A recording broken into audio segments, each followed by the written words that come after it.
여러분 안녕하십니까? 광주 MBC 뉴스데스크입니다. 더불어민주당 광주시당이 개헌이나 선거구제 개편과 같은 주요 정치 현안에 대한 시민 여론조사 결과를 발표했습니다.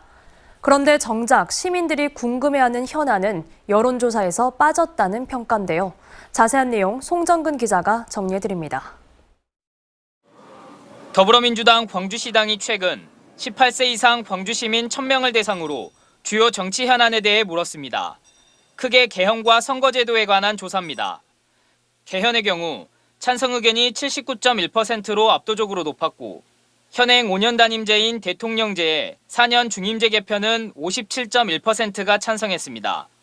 선거제도 개편과 관련한 문항은 소선거구제 유지 의견이 중대선거구제 개편 의견보다 12.4%포인트 높았습니다. 민주당 공천 방식에 대해선 권리당원 50%에 일반 국민 50%를 합산해 반영하는 현행 경선률을 유지해야 한다는 의견이 다수를 차지했습니다. 3월 초에는 당의 중앙당에도 우리 의견을 정확하게 전달하고 그다음에 정치개혁 특위에도 그 뜻을 전달을 할 겁니다. 하지만 민주당 광주시당의 이번 여론조사가 시민들이 궁금해하는 부분을 제대로 담았는지는 의문입니다. 현역 국회의원들의 관심사인 중대선거구제 개편과 관련한 사안을 물으면서도 시민들이 궁금해하는 현역 국회의원에 대한 평가가 빠져 있기 때문입니다. 지난해 지방선거 때 전국적으로는 물론 역대 선거와 비교해서도 크게 낮았던 광주 지역 투표율에 대한 분석과 이를 극복해 나가기 위한 방안이 빠진 점도 문제입니다. 현재 결과들은 결과적으로 현역 의원들의 이해관계와 일치하는 결과라는 거죠. 이것이 이번 여론조사 결과에 대해서 좀 아쉬운 부분입니다. 민주당 광주시당은 개별 의원에 대한 평가는 여론조사하지 않는 게 불문율이라고 해명하면서 앞으로도 여론조사를 실시해 시민들이 궁금해하는 부분을 묻겠다고 밝혔습니다. MBC 뉴스 송정근입니다. 윤석열 대통령의 당무 개입 논란 속에 나경원, 유승민 전 의원 등 유력 주자들이 국민의힘 당대표 선거 출마를 포기하고 있죠. 내일이면 당대표 후보 접수 마감인데 각종 토론회 패널로 활약하고 있는 국민의힘 순천 당협위원장 천하람 변호사가 깜짝 출마 선언을 했습니다. 주현정 기자입니다. 국민의힘 순천 당협위원장인 천하람 변호사가 국민의힘 당대표 선거에 깜짝 도전장을 냈습니다. 천 변호사는 당대표 출마를 선언한 직후 광주 MBC 라디오에 출연해 국민의힘의 걱정스러운 행태를 바로잡고 윤석열 정부의 성공을 위해 출마하는 것이라고 말했습니다. 최근에 보면은 이게 과연 미래로 나아가는 건지 아니면 과거로 회귀하는 건지 좀 걱정스러운 부분들이 많이 있었습니다. 그래서 제가 어떤 당 개혁이라든지 변화를 위한 움직임을 조금 더 강하게 가져가야겠다 하는 마음으로 이렇게 도전하게 됐습니다. 김기현, 안철수 양강 구도로 진행되고 있는 국민의힘 당대표 선거와 관련해서는 쓴소리를 쏟아냈습니다. 그렇게 정치를 잘하고 있지 않다는 비판이십니까? 지금 하고 계시는 분들이 아주 잘하고 있었으면 제가 굳이 나올 필요가 없죠. 정책적으로 대통령의 정책 드라이브를 도와주는 것을 넘어서서 뭔가 권력의 줄을 서는 듯한. 대구가 고향인 천하람 당협위원장은 순천에서 활동하면서 이준석 전 당대표 측의 인물로 분류되어 왔습니다. 그래서 2030 세대 당원 지지세가 몰릴 경우 일단 전당대회 흥행에는 청신호가 켜진 모양새입니다. 당선의 가능성은 우선 논외로 하더라도 이준석 체제를 지지했던 젊은 보수당 당원들이 투표장을 이탈할 가능성이 높았는데 이탈하지 않고 투표장으로 들어올 가능성이 높아진 상황이라고 볼 수 있겠죠. 국민의힘 당대표 후보 마감은 내일로 현재까지 김기현, 안철수 의원, 천하람 변호사를 포함해 8명이 출사표를 던졌습니다. 다음 주 금요일 4명으로 압축될 국민의힘 당대표 컷오프 결과에 천하람 변호사가 살아남을지 이목이 쏠리고 있습니다. MBC 뉴스 주현정입니다. 순천에서는 아동 학대 정황이 담긴 유치원 CCTV가 학부모들에 의해 공개됐습니다. 상황을 파악한 부모들이 뒤늦게 아이를 추궁하자 그제서야 아이들이 학대 피해를 증언하기 시작했습니다. 강서영 기자입니다. 순천의 한 유치원 교실. 교사가 6살 원아를 불러 세우더니 갑자기 멱살을 잡고 아이를 교실 밖으로 끌고 나갑니다. 그렇게 수초간 멱살이 들린 채 아이는 그대로 다시 교실 안으로 끌려 들어갑니다. 장난감을 정리하다가 친구와 떠들었다는 이유로 교실 사이를 이리저리 끌려다닌 겁니다. 너 이리 와 하고 나 세게 잡아당겼고 배도 잡아당겼고 그래서 나 넘어질 뻔했어. 뭐 때문에? 그랬더니 내가 정리를 못하니까 그렇지 라고 말을 했어요. 피해 부모는 최근 아이가 자책이 많아진 것이 학대가 반복됐기 때문이 아닌가 싶어 다른 학부모들을 수소문하기 시작했습니다. 그 과정에서 다른 아이들도 유치원에 다녀온 뒤 한쪽 귀가 붓거나 멍이 드는 등 원인 모를 상처가 생겨온 사실이 확인됐습니다. 상황을 파악한 학부모들이 아이를 추궁하자 그동안 입을 열지 않았던 아이들은 자신과 친구들의 학대를 증언하기 시작했습니다. 다른 여러 아이들도 밥을 잘 먹지 않는다며 머리채를 잡히거나 블럭을 밟고 논다는 이유로 발이 밟히기도 했다는 겁니다. 목을 땡긴 거 봤는데 세게 땡겼어. 그래서 머리가 빠졌어. 그렇게 입을 막았어? 그동안 몇 차례 문제 제기를 하면서도 혹여나 아이가 불이익을 받을까 학대가 없었다는 유치원의 해명을 믿었다는 학부모들. 하지만 구체적인 학대 정황에 이어 교사가 유치원에서의 일을 부모에게 말하지 않도록 아이를 압박한 정황까지 뒤늦게 발견되면서 학부모들은 분노를 감추지 못하고 있습니다.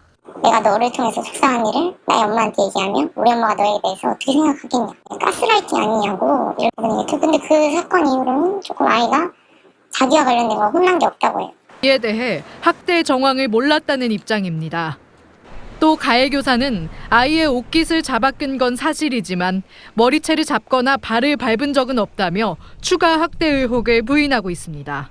애들하고 잘 신뢰 쌓았다 생각하는데 그 애들이 왜 그렇게 말했는지도 사실은 모르겠고. 아동학대 신고를 접수한 경찰은 유치원 CCTV를 확보해 교사들의 지속적인 학대 여부를 조사하고 있습니다. MBC 뉴스 강서영입니다.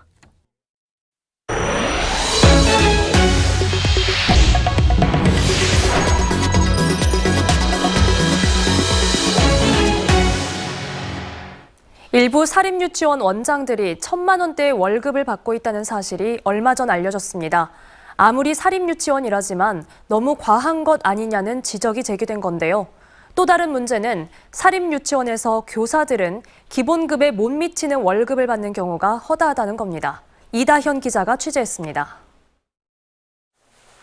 유치원 알림이 홈페이지에 공개돼 있는 광주의 한 사립유치원 규칙입니다. 이곳 교직원들이 한 달에 얼마를 받고 일하는지 알 수 있는 보수 지급 기준이 나와 있는데 원장 월급은 1,000만 원입니다. 1,000만 원대 월급을 받는 사립유치원 원장들은 더 있습니다. 광주시 교육청 시민감사관의 감사 결과 몇몇 사립유치원 원장들이 1,000만 원 이상의 고액 급여를 받고 있는 것으로 확인됐습니다. 사립유치원에도 해마다 정부 예산이 지원되고 있는데 이 돈은 인건비로도 쓰입니다. 유아들에게 가야 될 예산이라고 생각을 하는데 그 돈이 막대한 인건비로 흘러가게 된다고 하면은 결국엔 교육의 질이 낙후될 수밖에 없고. 반면 사립유치원 교사들은 기본급을 못 받는 경우가 허다합니다. 사립유치원 교원이 국공립 교원보다 급여를 적게 받으면 한 달에 74만 원까지 지원금을 받게 되는데 이렇게 기본급 지원을 받는 사람이 전체의 91%입니다. 누구는 너무 많이, 누구는 너무 적게 받는 것 아니냐는 지적이 나올 수밖에 없습니다. 게다가 이 같은 정보는 제대로 공개되지도 않고 있습니다. 지난 2019년 유아교육법 시행령이 바뀌면서 사립유치원 교직원의 봉급이 유치원 규칙이라는 자료에 포함돼야 하지만 이를 지키지 않는 곳이 수두룩한 겁니다. 지난해 9월 기준 광주 지역 사립유치원 143곳 가운데 30곳이 유치원 규칙에 급여를 제시하지 않았고 50여 곳은 유치원 규칙을 관련 홈페이지에 아예 올리지도 않았습니다. 법으로 제재할 수 있는 게 없어서 저희들이 사립유치원 교직원 급여가 이렇게 유치원별로 들쭉날쭉이어서 여러 가지 어려움이 있거든요. 학부모가 유치원을 선택하는데 중요한 정보가 되겠죠. 광주시 교육청은 사립유치원들에게 공문을 보내 2월 말까지 보수 지급 기준을 공개하라고 요구한 상태입니다. 또 시도교육감 협의회 등을 통해 사립유치원 역시 급여 기준이 일원화될 필요가 있다고 건의할 계획입니다. MBC 뉴스 이다현입니다.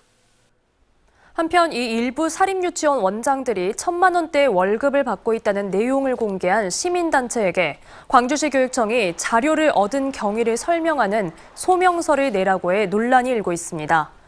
시교육청은 공무상 비밀인 자료가 외부로 유출된 경위를 파악하기 위해 소명 자료를 요청했다고 설명했는데 해당 단체는 시교육청이 관련법을 어겨가면서 공익 제보자를 색출하려 한다고 비판하고 있습니다.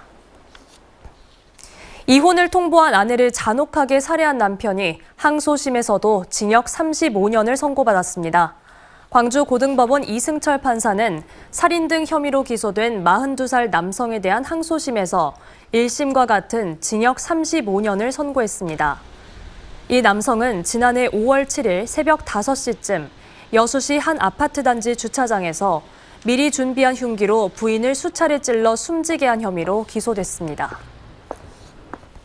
광주 전남 대학총장협의회는 반도체 특화단지가 광주 전남에 지정돼야 한다며 유치 지지 성명을 발표했습니다. 총장협의회는 광주 전남은 인공지능 기반 시스템 반도체 생태계와 국내에서 유일하게 R200 실현이 가능한 전국 최고 수준의 재생에너지 자원을 보유하고 있다며 유치 당위성을 역설했습니다. 산업통상자원부는 국가첨단전략산업 특화단지 선정을 위한 공모를 이달 말까지 실시한 뒤 올 상반기 후보지를 발표합니다. 환경운동연합은 흑산공항 사업 추진과 관련해 폭력적인 결정이었다고 비판했습니다. 목포와 전남, 광주 환경운동연합 등은 성명을 내고 흑산공항이 과거 심의를 통과하지 못했던 건 타당성이 없었기 때문이라며 정당한 절차를 찾아볼 수 없는 결정이라고 주장했습니다. 광주시가 유명무실 등의 지적이 나온 위원회 30여 개를 정비하기로 했습니다.